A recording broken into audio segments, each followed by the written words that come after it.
I can't drive myself crazy thinking about that. I have to assume that these people giving us all this information are doing so to the best of their ability, and that they have a genuine desire to help people. That's the way I have to see things. So that's what I'm doing. And I'll update you guys later, about what happens at this meeting with the city. Some lady came to our door yesterday and knocked on the door, and she was like, do you guys want to go today? The van will come today. I'm like, no. She's like, so you're not willing to go? I'm like, I'm willing to go if they're asking us to leave today to the next place, but I need to know, what the plan is. Where are we going?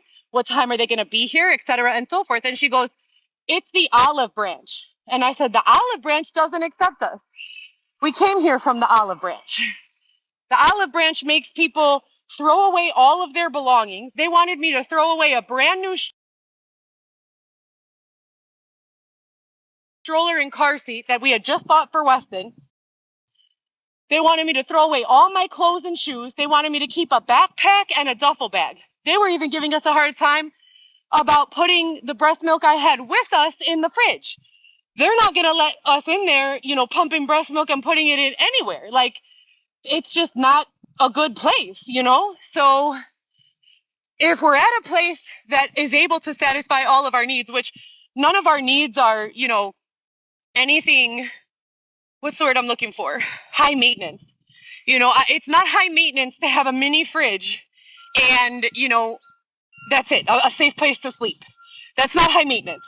I don't know what you guys are used to out of life, but I've worked really, really hard my entire life so that having access to some place to store my child's breast milk, that's not asking too much, and that's not just my opinion.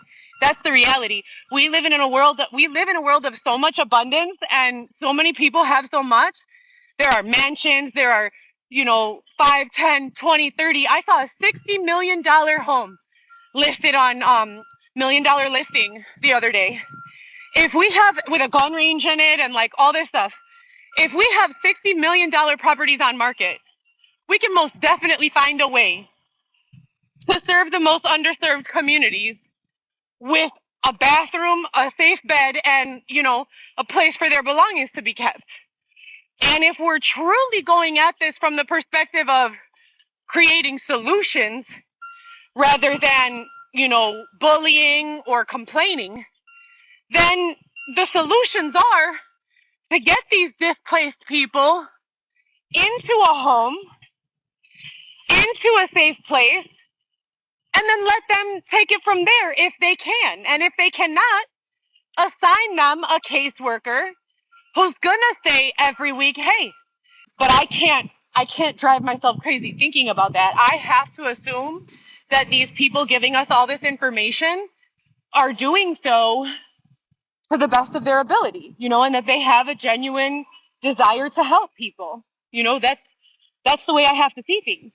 So that's what I'm doing. And I'll update you guys later, about what happens at this meeting with the city. Some lady came to our door yesterday and